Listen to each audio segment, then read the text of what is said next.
Bill, he called his parents to wish them a happy new year, and his dad answered the phone.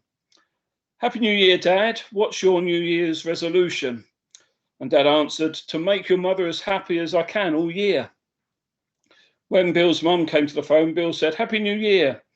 What's your New Year's resolution, Mum? And she answered, to make sure that your dad keeps his resolution.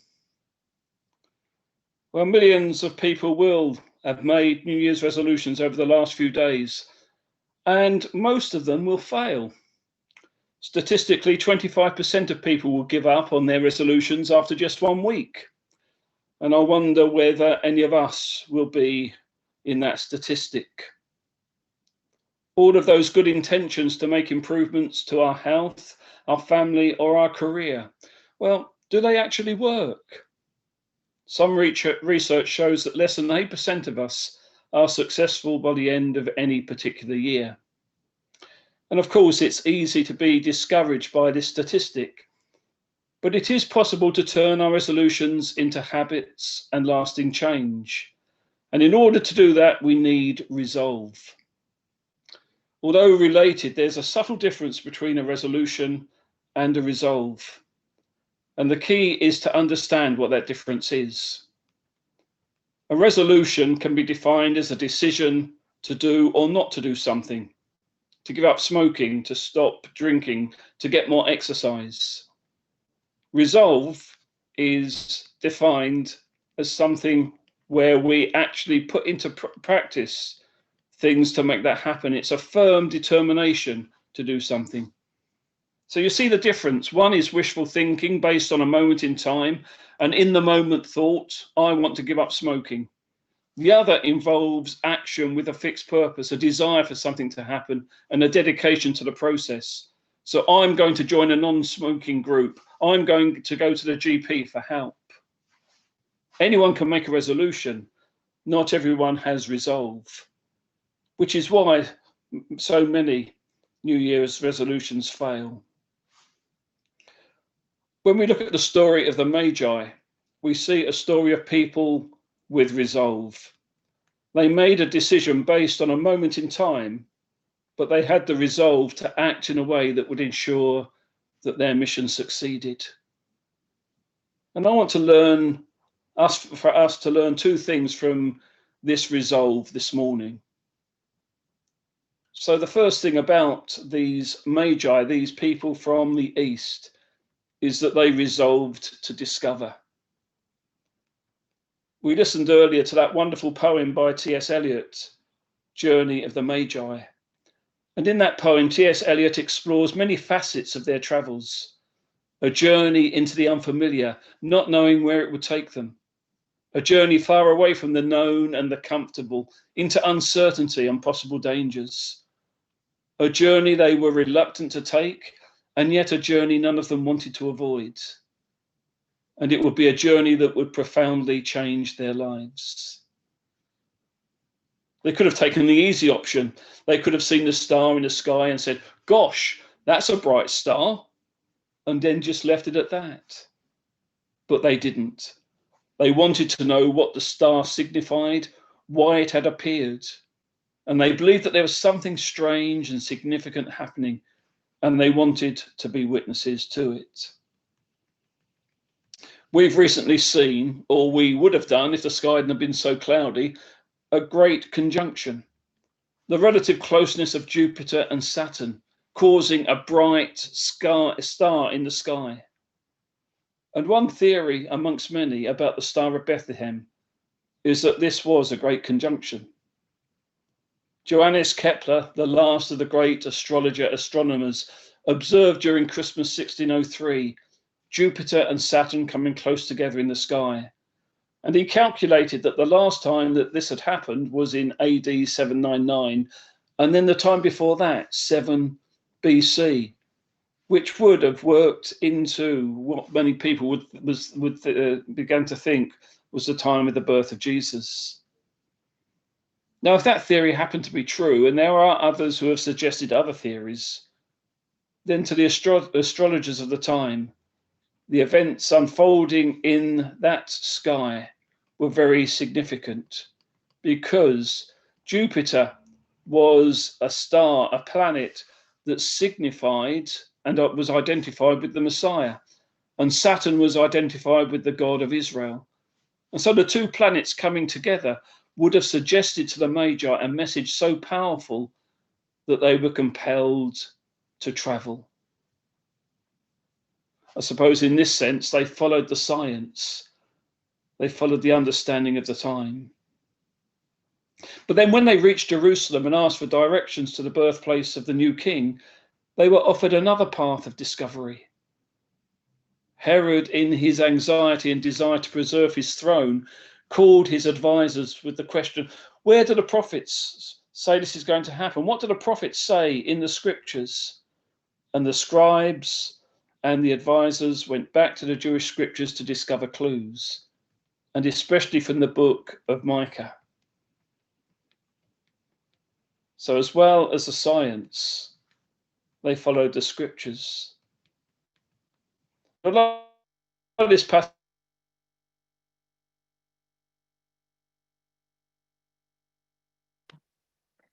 I can pick up from, as Steve was just saying, although this passage from Micah was not originally about the birth of Jesus, the scribes could see the possibility of it referring to the event that was unfolding in their midst. They reported their findings back to King Herod. The Magi would not have known much, if anything, about these Jewish scriptures, being Gentiles, but here they were introduced to them, and through this they encountered the God of Israel. Now, we can make a resolve to discover more of Jesus this year.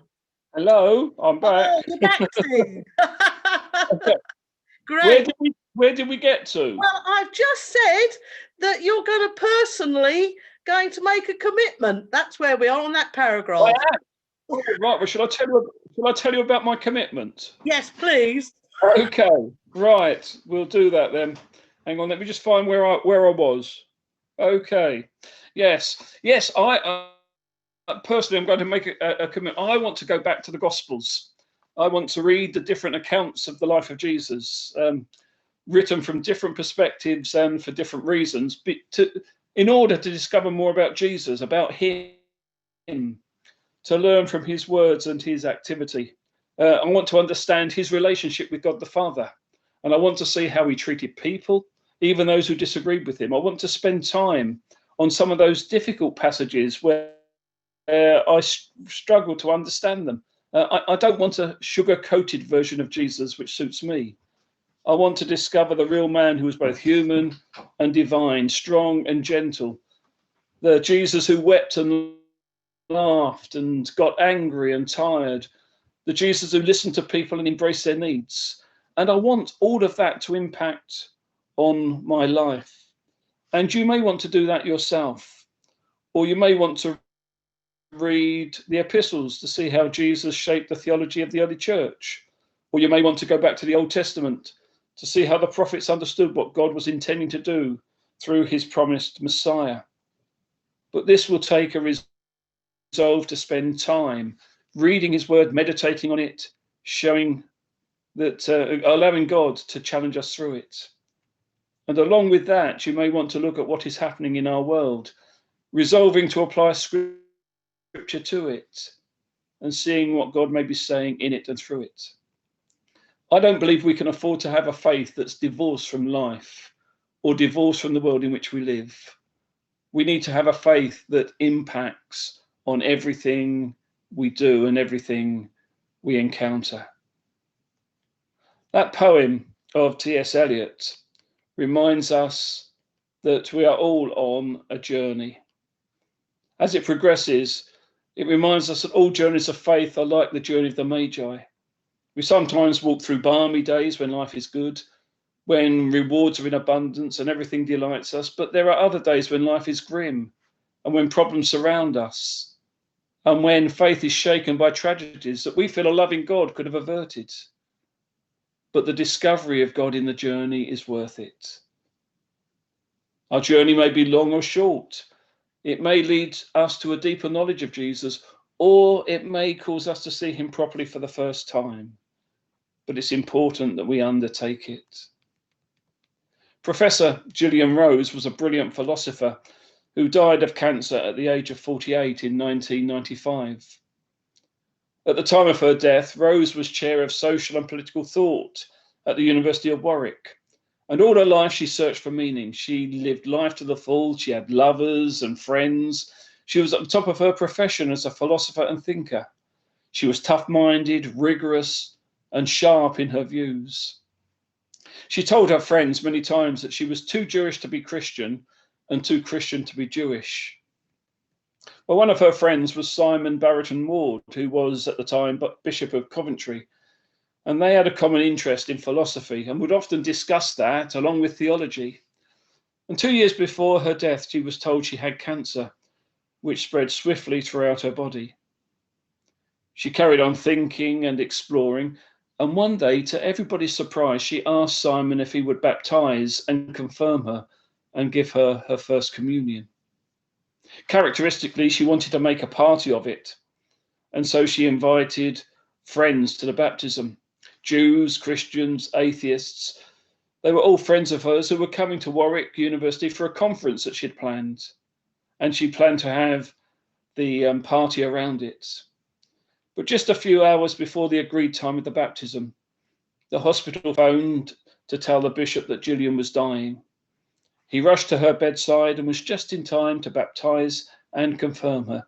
She could only make her responses with a squeeze of the hand, and then she went to meet the God she had discovered through their shared discussions. But Gillian's party went ahead, and the bishop told of Gillian's baptism, and her friends, believers and atheists alike, wept and rejoiced for a friend whose journey was over. George Carey, who was Archbishop of Canterbury at the time, asked the Bishop of Coventry, what was the one thing which had stopped her making that journey years ago? And the Bishop of Coventry replied, it was her difficulty in accepting that God had come to humankind fully in Jesus that stopped her. Conscious of her own background, she was fond of quoting that phrase from St. Paul, to the Jews, a stumbling block. But gradually it dawned on her that in the person of Jesus, in the gospel story, God was present in healing power. Seeing that resolved her quest and brought her peace at last.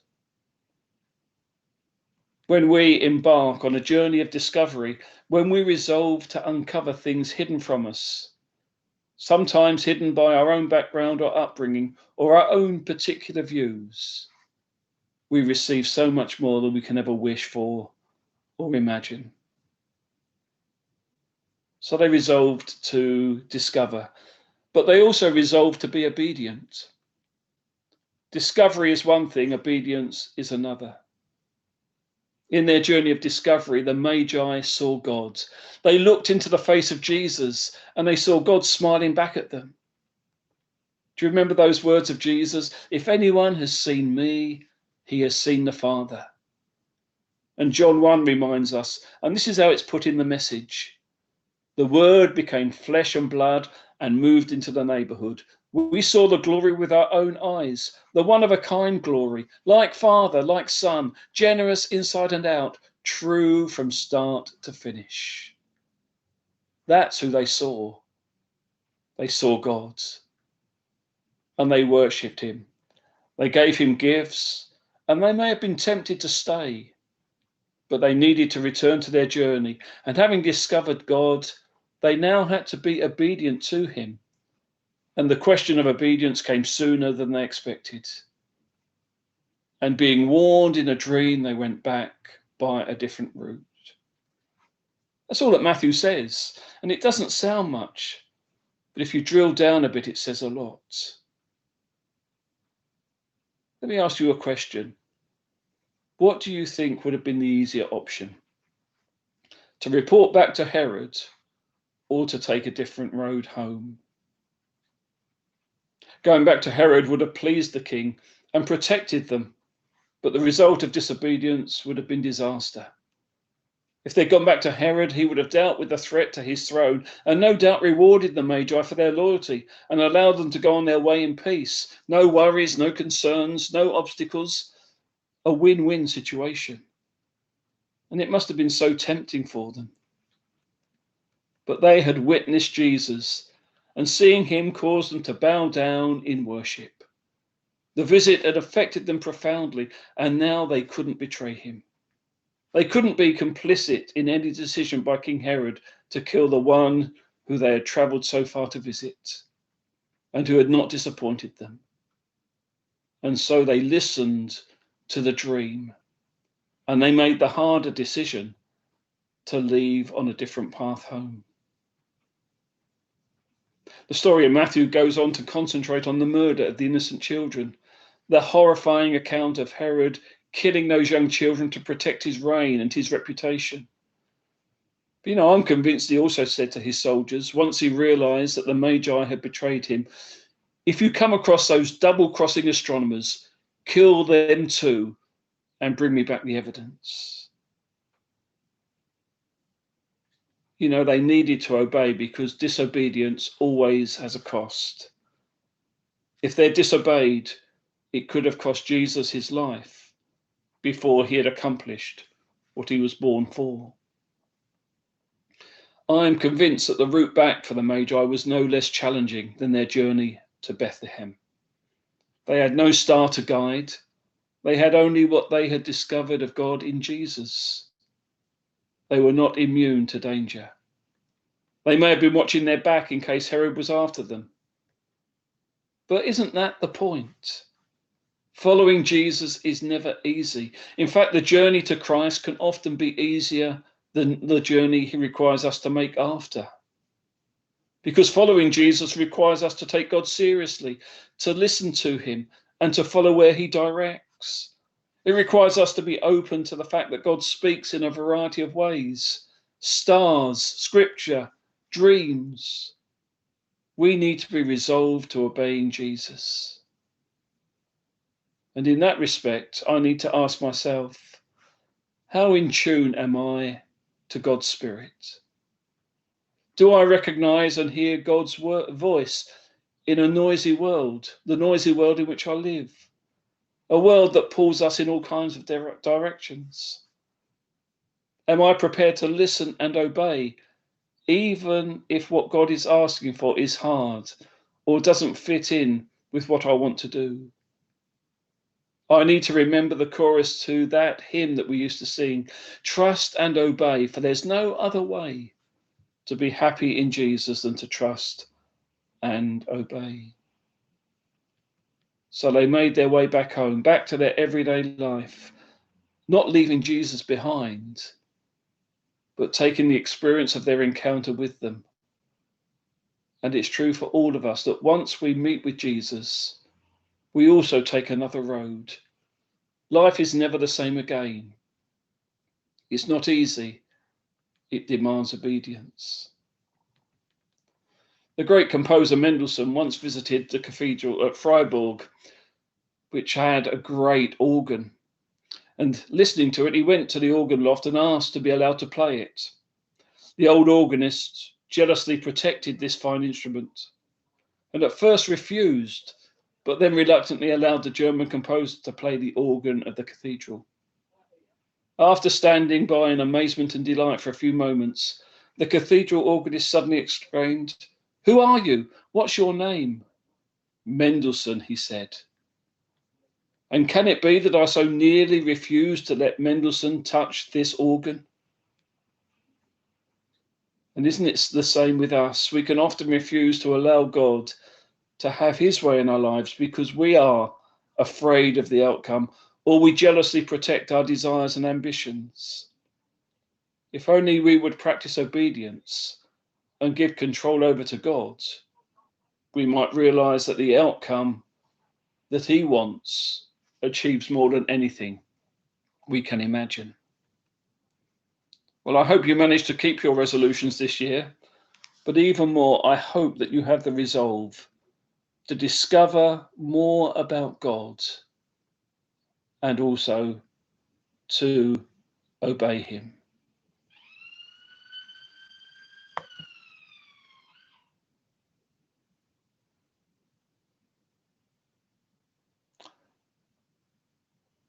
We're going to sing again.